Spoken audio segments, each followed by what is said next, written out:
आज हम लोग बात करेंगे, हमारा जो टॉपिक है बहुत ही वेल नोन टॉपिक है, बहुत डे टू डे लाइफ में हम लोग इसका इस्तेमाल करते हैं, जानते हैं, सुनते हैं और इसको बहुत हम लोग छोटा समझते हैं कि कुछ नहीं, नॉर्मल एक भाई जो नाम है उसका, उसके अकॉर्डिंग हमने उसका मतलब समझ लिया है, बस बात खत्म हो जाती है। बट ऐसा नहीं है, ये जो वर्ड है ये बहुत ही वास्ट है अपने आप में। तो आज हम लोग पढ़ते हैं हमारा द थ्योरी ऑफ रेंट। बिल्कुल सही, रेंट यानी कि हमारा जो किराया होता है उसकी पूरी थ्योरी पढ़ेंगे आज। अब हम लोग पहले समझ लेते हैं जो ये थ्योरी ऑफ रेंट है, तो ये सबसे पहले तो रेंट क्या होता है।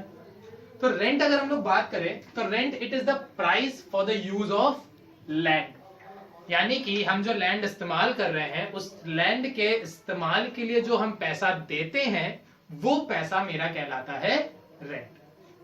अब आप लोग कहेंगे रेंट तो बहुत सारी चीजों का देते हैं हम लोग, बाइक का भी रेंट होता है, साइकिल का भी रेंट होता है, घर का रेंट होता है, ठीक है, मशीन्स का रेंट होता है, डिफरेंट कम्युनिटीज का अपने अलग अलग डिफरेंट क्राइटेरियाज है रेंट के। बट यहाँ पे जो हम लोग बात कर रहे हैं वो हमारी ट्रेडिशनल थ्योरी है रेंट की, उसके बारे में बात कर रहे हैं। जब हमारे डेविड रिचार्ड एक फिलोसफर थे, उन डेविड रिचार्ड ने अपनी थ्योरी बनाई थी रेंट की, ये तब की बात है, यानी कि हमारा जो ट्रेडिशनल कॉन्सेप्ट है रेंट का, उस टाइम पे क्योंकि ना मशीनरीज होती थी, ना इक्विपमेंट्स अवेलेबल थे, कुछ नहीं था, सिर्फ और सिर्फ लैंड होती थी।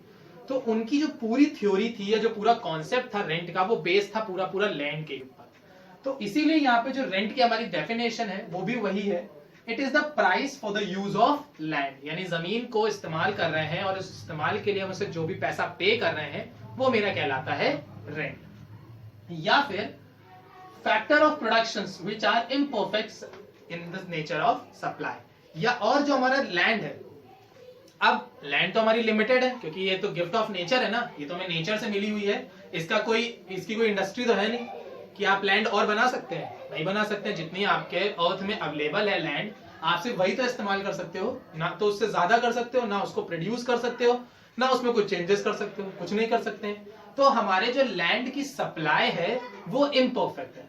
इम्परफेक्ट का मतलब क्या होगा, लिमिटेड है कि वो उतनी ही हो सकती है, चाहे उसकी डिमांड हाई हो जाए, चाहे डिमांड लो हो जाए, चाहे वो फ्री में अवेलेबल हो जाए या फिर वो अफोर्डेबिलिटी के बाहर हो जाए, कुछ भी कंडीशंस हो जाए, हमारे जो लैंड की सप्लाई है उनमें किसी भी तरह का चेंजमेंट नहीं आने वाला है। तो इसीलिए हमारी जो लैंड का जो कर्व होता है वो इम्परफेक्ट होता है। इम्परफेक्ट का मतलब कैसा हो गया, इस तरह से होता है, ये मेरी क्वांटिटी हो गई और ये मेरा सप्लाई का कर्व हो गया। अब आप कहेंगे कि जब लैंड ही लिमिटेड है हमारी और गिफ्ट ऑफ नेचर है यानी कि फ्री की है, कोई गिफ्ट से जो हमें चीजें नेचर से मिलती हैं उसके लिए तो कोई हम पैसा देते नहीं है। नहीं, जो चीजें हमें नेचर से मिलती है हमें उसके लिए भी पैसा पे करना पड़ता है, क्योंकि उन चीजों को इस्तेमाल करके हम अपनी डे टू डे लाइफ की जो लिविंग्स है उनको अर्न करते हैं। तो यहाँ पे हमारे जो लैंड का प्राइस होगा वो डिसाइड कैसे होगा, हमारी डिमांड के अकॉर्डिंग। अगर हमारी डिमांड इस लेवल पे है तो प्राइसेस हमारे ये हो गए, अगर डिमांड मेरी इंक्रीज हो गई तो प्राइसेस भी मेरे इंक्रीज हो जाएंगे। यानी कि यहाँ पे जब हम लोग लैंड की बात करेंगे तो लैंड की सप्लाई लिमिटेड होने की वजह से जो हमारे लैंड का जो ग्राफ होगा वो इम्परफेक्ट होगा और जो उसके प्राइसेस डिसाइड होंगी वो डिसाइड होगी अकॉर्डिंग टू द डिमांड। जितनी ज्यादा आप लैंड की डिमांड करोगे उसके प्राइसेस उतने ज्यादा हो जाएंगे, आप लैंड की डिमांड जितनी कम करोगे उसके प्राइसेस उतने कम हो जाएंगे। ठीक, तो जितने ज्यादा लैंड के प्राइस, जितनी ज्यादा लैंड की डिमांड प्राइसेस उतने ज्यादा, जितनी लैंड की डिमांड कम प्राइसेस उतने कम। अब ये जो डिमांड है लैंड की ये कैसे राइज होती है, तो अगर जो आपकी लैंड है अगर वो near about the market, near about the population या वहां पे आसपास बहुत ज्यादा सोसाइटी अवेलेबल है, तो आपकी जो लैंड का रेंट होगा वो महंगा होगा या ज्यादा होगा।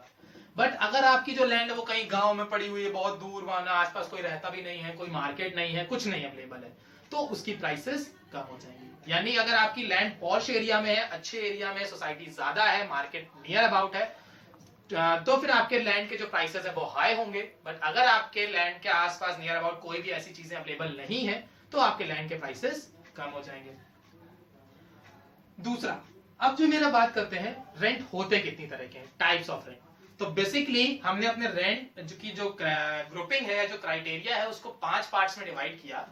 सबसे पहले मेरा आता है इकोनॉमिक रेंट। इकोनॉमिक रेंट को हम लोग इकोनॉमिक सरप्लस भी कहते हैं। वो इस वजह से कहते हैं क्योंकि it is use for the use of land alone, यानी यहां पे हम जो लैंड इस्तेमाल कर रहे हैं सिर्फ उसी की बात करेंगे बस। अब जैसे हम लोग अगर आज से लगभग 50 साल या 100 साल पीछे चले जाए तो उस टाइम पे लैंड की वैल्यू क्या थी? कुछ नहीं। आपका जहां मना है वहां रहने लग जाओ, कब्जा कर लो, काम खत्म, कोई दिक्कत नहीं है। क्यों नहीं है? क्योंकि उस टाइम पे land free of cost available थी, उसका कोई भी ओनर नहीं था, जिसकी वजह से उस पर हमें किसी को कोई चार्ज देने की जरूरत नहीं थी। तो वो पूरा पैसा मेरा ही तो हो गया। जब उस चीज के लिए हमने किसी को कुछ पे नहीं किया, उसको जनरेट करने का कोई खर्चा नहीं है, यानी उसको बनाने में जब कुछ खर्चा ही नहीं आया, तो उससे जो भी इनकम होगी वो पूरी तो हो गई, पूरा सरप्लस मेरा हो गया। जो भी इनकम हुई वो पूरी मेरी हो गई। तो इसीलिए जो मेरा इकोनॉमिक रेंट होता है, यानी जो पैसा हमें लैंड से मिलता है, वो पूरा मेरा इकोनॉमिक सरप्लस होता है, क्योंकि उसमें किसी भी तरह की कॉस्ट ऑफ प्रोडक्शन या अदर तरह के जो भी मेरे एक्सपेंसेस चार्ज होने होते हैं वो नहीं होते हैं। तो उसका जो भी रेंट आएगा वो मेरे लिए पूरी होल इनकम या नेट इनकम, जिसको हम कहते हैं कि इसमें कोई भी एक्सपेंसेस डिडक्ट नहीं करने हैं, तो इसीलिए हम इसको बोलते हैं इकोनॉमिक रेंट।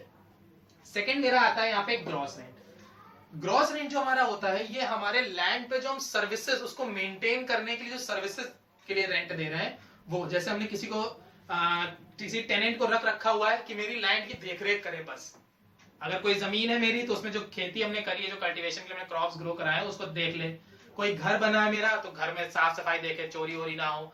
मतलब हमने लैंड की सिर्फ सर्विसेज के लिए उसे हायर किया हुआ है, तो वो मेरा हो जाएगा यहाँ पे ग्रॉस रेंट।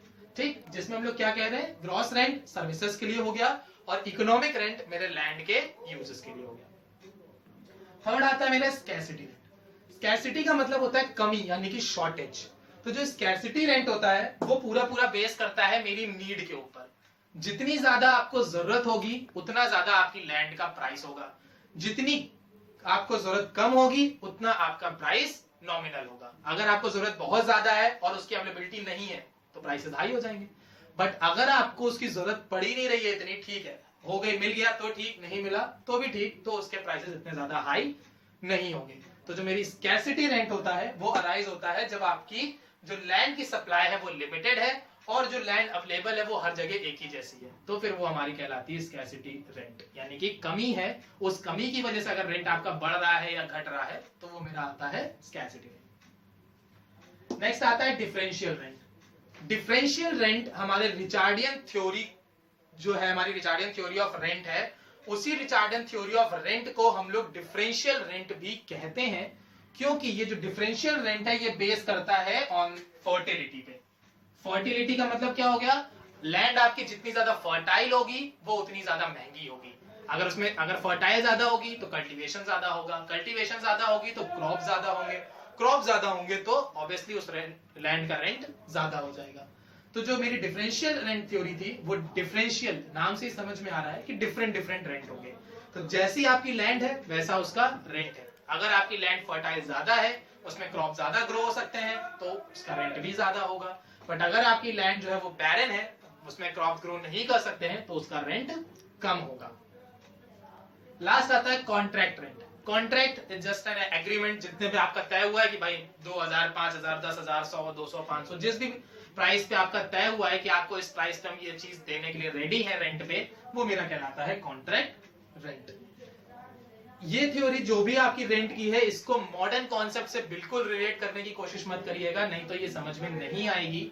ये थ्योरी ऑफ रेंट आपके ट्रेडिशनल कॉन्सेप्ट पे बेस है। यहाँ पे सिर्फ आपको लैंड एज एन एग्जांपल पे लेना है और उस लैंड पे सिर्फ और सिर्फ आपको क्रॉप प्रोडक्शन ही कराना है। ना आप उस लैंड पे कोई इंडस्ट्री जनरेट बना सकते हैं, ना उस लैंड पे आप कोई फ्लैट्स बना सकते हैं, ना उस लैंड पे आप कोई किसी तरह का कोई घर बना सकते हैं। यहाँ पे आपका जो लैंड है वो सिर्फ और सिर्फ प्रोडक्शन पर्पस पे ही इस्तेमाल किया जाएगा, इसके अलावा कुछ भी उस पे नहीं होगा। तो ये आपकी थी थ्योरी ऑफ रेंट, जिसमें हमारा जो भी रेंट है वो हमारा बेस करता है लैंड पे। लैंड जितनी ज्यादा फर्टाइल होगी रेंट उतना ज्यादा, लैंड जितनी कम फर्टाइल रेंट उतना कम। लैंड की जो सप्लाई है वो लिमिटेड होती है, क्योंकि ये just a gift of nature है, इसको हम लोग दोबारा से रिप्रोड्यूस नहीं कर सकते हैं। लैंड पे जो भी आपका रेंट आता है वो आपका पूरा इकोनॉमिक रेंट कहलाता है, क्योंकि इसमें किसी भी तरह का कॉस्ट ऑफ प्रोडक्शन नहीं होता है। आई होप सबको समझ में आ गया होगा। Thank you.